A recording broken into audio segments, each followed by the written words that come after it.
I didn't learn a whole lot of things from my father. And it wasn't because he didn't try to teach me. I was just one of those kids that didn't listen. I mean, that was like the Charlie Brown kids in the classroom when the teacher starts teaching and it starts going wah, wah, wah, wah, wah. That was me. Anytime the adults were talking, that's all I heard. But there was two things that he taught me, and that did stick with me. First one was, don't ever cut towards yourself with a knife. And I learned the hard way that he was telling me the truth. I've got the scars all over to prove it. Because when you're cutting towards yourself, you tend to slip, and there you go. So he's right about that. He then told me a parable one time when I was having some real struggles in life, and they were probably minor things. But he stopped me and he told me this parable. I was getting upset about some situation and letting it run away in my mind. And he said, look, let me tell you this story. It's a fella, he's out in the backcountry roads of Ireland, going home late at night, gets a flat tire, gets out and realizes he doesn't have a jack in the car. But he looks in the distance and he sees a light up in this country road in the distance, and it's a farmhouse. So no one else is coming by at 1 a.m. in the morning, so he starts making his way to the farmhouse towards the light. And he's thinking to himself, I'm going to go up here, and I get to this farmhouse. I'm going to have to wake this fella up. He's going to be in bed, and he's not going to be happy with me. Then I'm going to have to ask to borrow his jack. Then he's going to have to get out of his bed, come down, get into his car, get his jack, and that's going to make him even angrier. He's thinking, what else can I do? I'm stuck. I need help. So off he keeps going up towards the farmhouse, and he's getting closer. The thoughts keep multiplying now. He says, these old farmers, they're armed out in the side of the country. You know, they've got shotguns, and they might take out a fox here and there or the other. He says, this guy could be a real angry head, and if he's got a weapon, he might just lean out of that window and start shooting. And now my life's in danger. So what am I going to do? I got to get this jack. So up he goes, and he's getting closer to the house, the terror and the thoughts of this angry farmer who's going to come out, maybe start shooting. Multiplies in his mind, and then he gets up the house. He thinks, well, I have to do it anyhow. I need this jack. So he knocks on the door of the house. Next thing, he sees a light come on in the bedroom, and the window open, and a farmer leans out the window. He says, what's up, buddy? Can I help you? And he looks up and he says, you can keep your jack, and storms off. The parable of the story is this: pessimism in your mind, thinking yourself into a hole, is a problem in life. It's self-defeating. And this text in Mark 9:14 through 29 is one of the most pessimistic texts I've ever seen in the New Testament. Jesus has went up onto the Mount of Transfiguration with Peter, James, and John as witnesses with him. They're told, it's not Moses or Elijah you're to be listening to now. It's the Christ. It's the Son. Everything's focused on him now. So they come back down from the Mount of Transfiguration, and when Jesus comes back down, he meets the rest of the disciples, and they're surrounded by a crowd, a huge crowd of people. And in the midst of that huge crowd of people, there is the teacher, the scribes. These are the religious elites within Israel, and they're arguing with the disciples. Now, what the disciples have been trying to do is heal an epileptic, demon-possessed child.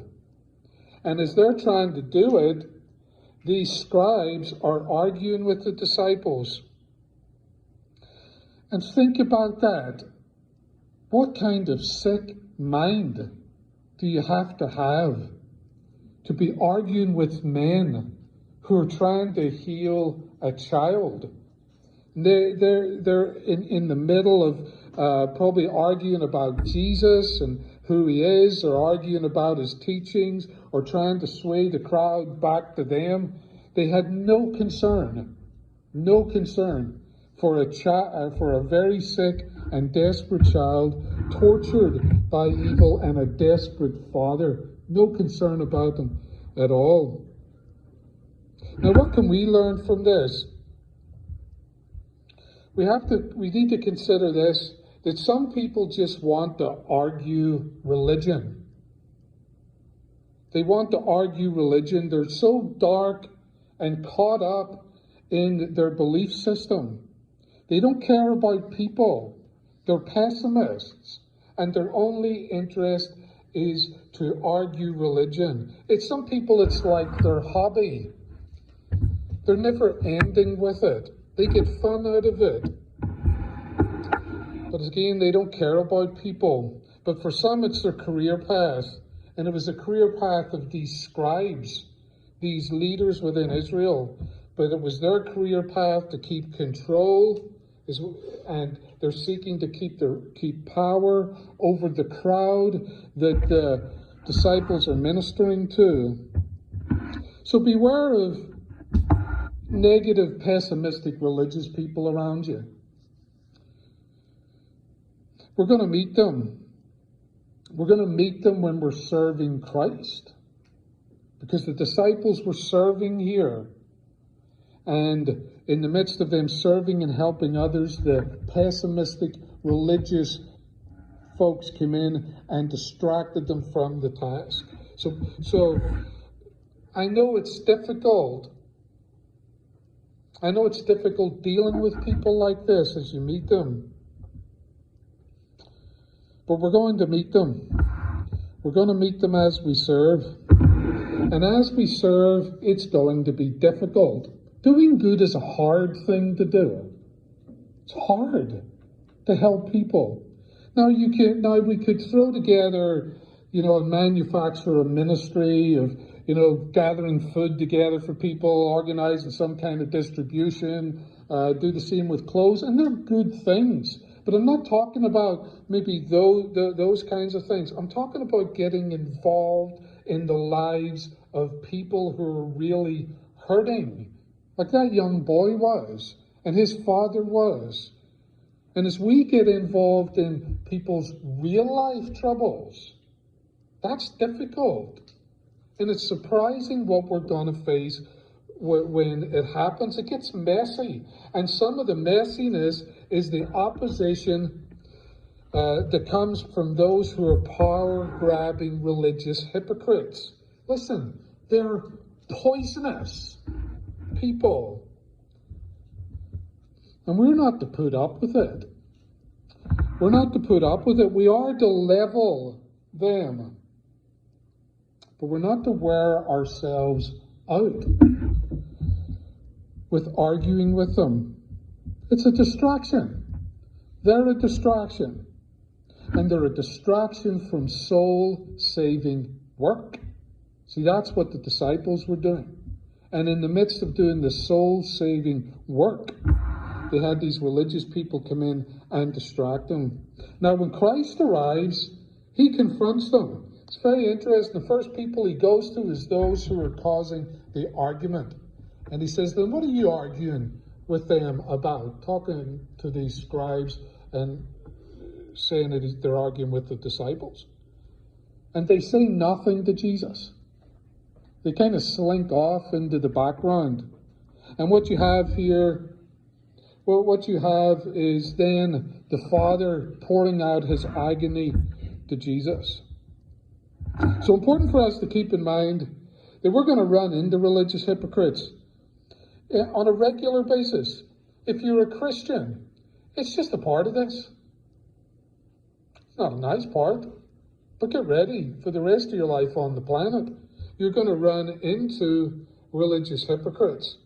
But where Jesus deals with them, We're to deal with them too, but we're not to get distracted by them.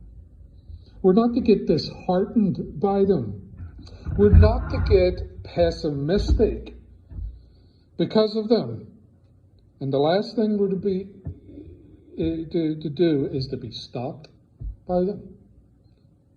Jesus had this around him all the time, but he got the work done, and his good work, the good work of the gospel, and we're to do the same. Now, when the Father shares a story with Christ about what's happened with the Son, we kind of find a man in a very difficult situation. There's no doubt here. And we all understand that the man had to be frazzled. He had to be totally broken within himself. And he's struggling. And he tells the story. He says, I brought my son to you. It's interesting that Jesus wasn't there personally, but his disciples were there, and he equated the disciples with Christ. Something for us to keep in mind. We're the disciples of Christ, doing the ministry of Christ. But when he comes to him. Jesus then engages him, asks him how long this has been going on. Broken father pours out the story. And then he says this to Jesus, if you can do anything to help him, please do it. If you can do anything. There's the seeds of skepticism in there. Pessimism. He doesn't know if this is going to work out or not. And it's interesting what Jesus does here. Jesus confronts it. He says, if I can do anything? Now, I think we would need to consider his tone here. I don't think this was sharp rebuke, but it needed to be challenged. This having a pessimistic picture of Christ and his ability needed to be challenged. And Jesus challenges it. But I think he does it with a gentle tongue. Proverbs says a gentle tongue breaks the bone. So it's a gentle word can do it. And the man says, I believe, help me with my unbelief. So there's this pessimism. Jesus challenges it. The man sees he's got it, and it needs to be addressed. Now, what can we learn from this? I think I have to beware getting into if you can do anything mindset with Jesus. I think I have to beware of having a if you can do this mindset with Jesus. And I can see how I can get into that. I get this way when I don't get what I want, when I'm praying. I go from I'm not getting what I want to maybe you can't handle it. He doesn't put up with that. He doesn't go along with that game when I play it. I can never buy into the idea that Christ is powerless in any situation. And we can never allow the power and authority of Christ to be doubted without challenging it if we see it within ourselves or we hear it from others. This idea that Christ cannot, or there's something that is outside of his scope of authority, we have to challenge that if we see it within ourselves or others. Regardless of how it feels or seems or looks. And the times in our lives it feels and it looks and it seems bad. And it is bad. It is difficult. It is painful. It is hard. It is a burden at times we don't feel or we may not be able to bear. But regardless of how it feels or seems, Christ is risen from the dead. He has beaten the grave. And because that's true, there's no such thing as a hopeless situation. Not one. There's no such thing as a hopeless person, because the grave is still empty. So everybody is in play because Christ is alive. And there's no such thing as a hopeless me. We cannot look at ourselves pessimistically and think I can't or won't. Because Christ is bigger than me. He's bigger than you. He's bigger than us. His resurrection from the dead. And truth changes everything. And it needs to change my mindset. I need to not have this if you can do anything mindset. Because Christ is going to challenge that. He'll do it gently. He might have a soft word of rebuke for us, but he's not going to put up with it.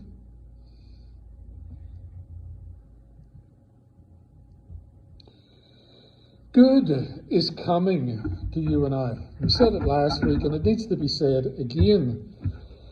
Because there's no hopeless situations, and Christ is alive, he's going to work out good for you and I, even if it's not the good that we're looking for. And at times I paint a picture, and I get it in my mind. God, we're doing it this way. It's a good thing. So let's just get this thing done. And we're going to work out the good this way. I've seldom seen it happen. I don't know about you. I think you've been where I've been. And I think you've seldom seen it happen that way. God always does the things he does his ways. But regardless of how he does it, Christ is risen, and Christ is bringing you and I and us together as his people good.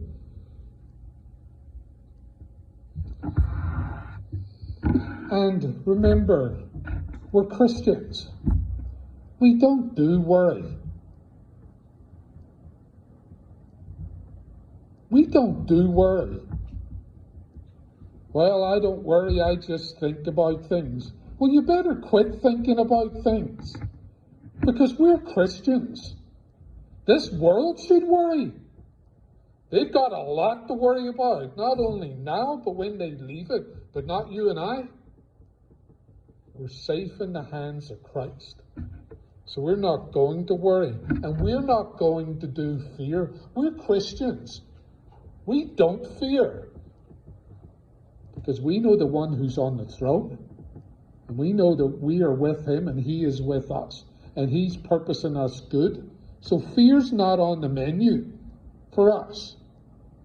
Regardless of what we're up against. And we don't do unbelief. We're optimistic. We're the only ones that should be optimistic in this world. Because the Christ is risen. And he's with us. And he's going to bring us good. We're positive. We're not fools. It's not that we don't see what's going on around us. But we're not polluted by pessimism. We're not polluted by pessimism spread by the worst of religious. We're not going to let that seep into our bones and into our blood and into our minds and into our lives. It doesn't matter if they're secular or religious. That's their life. It's not our life in Christ. They've rejected Christ. They've embraced religion or secular nonsense. They get the dark, hopeless, empty pessimism. But that's not us. That's not you, Christian. That's not us together as his people. But this text, there's a lot of pessimism in it. You've got the scribes, couldn't even be around them, sliming around, looking for opportunity to stop good works in the name of Jesus. Then you've got the father, and he's heartbroken, and we see him struggling. But then you've got the healing that goes on. You see Christ come in here He heals the boy. He drives out the demon, and there the boy falls down. Must have been the shock of the healing. We're not sure. And in verse 26, most of the people there, and this was a large crowd, said, "What? He's dead."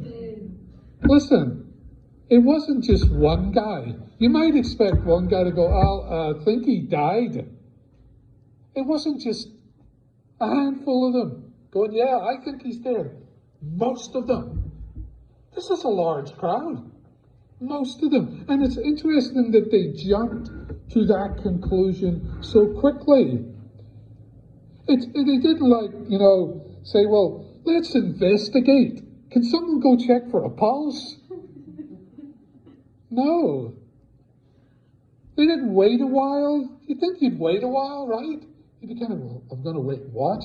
No, he's dead. Worst case scenario, pessimism to the full. They go straight to the negative. They go straight to the blackness. They go straight to hopelessness. And why were they like that? Because they missed Jesus. They missed the Christ. They missed them altogether. Were they religious? Absolutely. Were they churchgoers? Absolutely. Did they know the Bible? Yes, they did. They had the scribes there. They studied it, wrote it, followed it, memorized it. And they missed Jesus, and they were drowning in pessimism, blackness, hopelessness. Brothers and sisters, that's not us. We can learn from this, though. This world system, we can learn this. The world system that we live in is filled with these kinds of people. And there's nothing that Christ or you and I can do that is going to be right in their eyes. It's always going to be dark. It's always going to be, "Oh, the child died. It was a disaster." That's the way they are. They have no hope because they've missed the resurrected Christ. And they live in the midst of darkness, but that's not us. We're not to be that way. We're not living our lives missing the central truth of life. It's that God became flesh. He died on a cross for us. His Son was buried. He rose again on the third day. He's ascended to the right hand of the Father. And he's ruling over all of this. And he's coming to bring it to a successful conclusion. We're not living our lives and missing those truths. These people miss Christ. Let me wrap it up here before we share in the supper. It's interesting the discussion that the disciples have with Jesus here.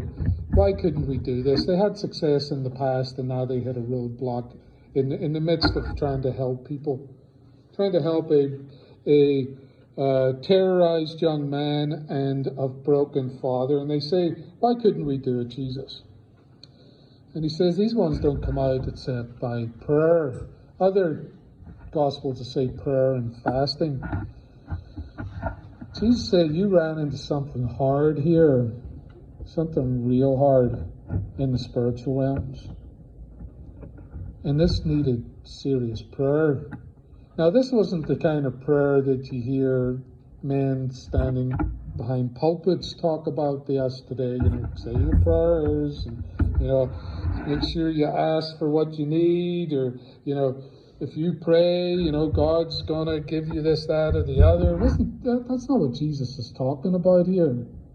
This isn't a Christmas list that, is presented to, Father Christmas in the sky kind of thing. And religion offers that today.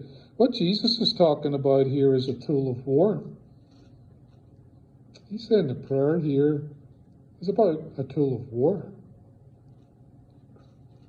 It's interesting that everything in this situation that happened was negatively and was pessimistic came from the devil. Came with the scribes. They were in his pocket.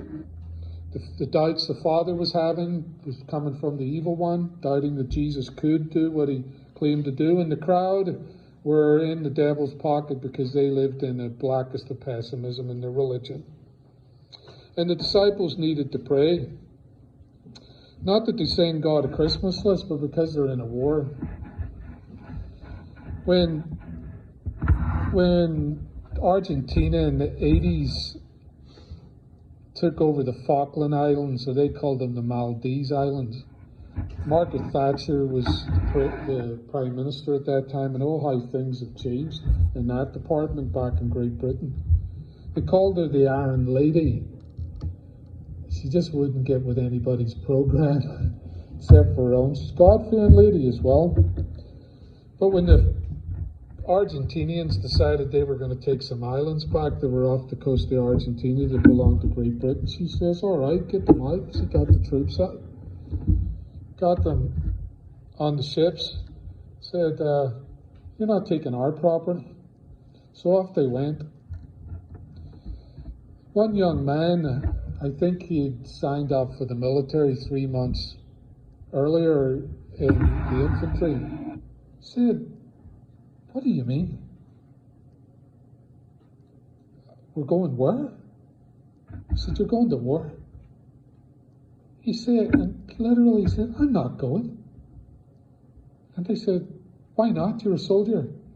He says, when I signed up, I didn't think there'd be a war. They did an interview and stuff, and everybody kind of went, but that's what a soldier is. They go to war. He's like, but I didn't think there'd be a war. Listen, when you became a Christian, you went into waters of baptism. You made a covenant relationship with God. You received the forgiveness of sins, the gift of the Holy Spirit, and you became a soldier. And you went to war. This is a war we're in. Prayer's not a, God, I would like this, or I need that, or the other. And of course, he's open to hear everything we put beside him, or before him. But prayer is taking on the powers of darkness in the heavenly realms. It's a part of the war. We're at war here, and this supper says to us, we have to drop the pessimism.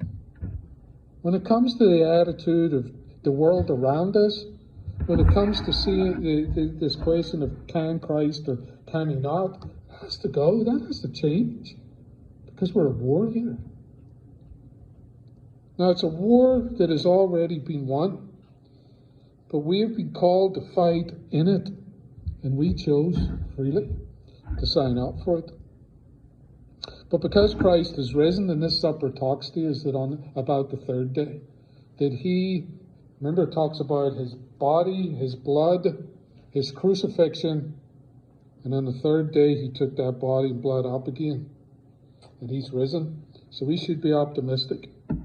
We are positive. We're not fools. We're not going to be polluted by the pessimism of this world. We're going to embrace the good news, knowing that good's coming, even in the midst of our battles, because Christ is risen from the dead. Let's bow together.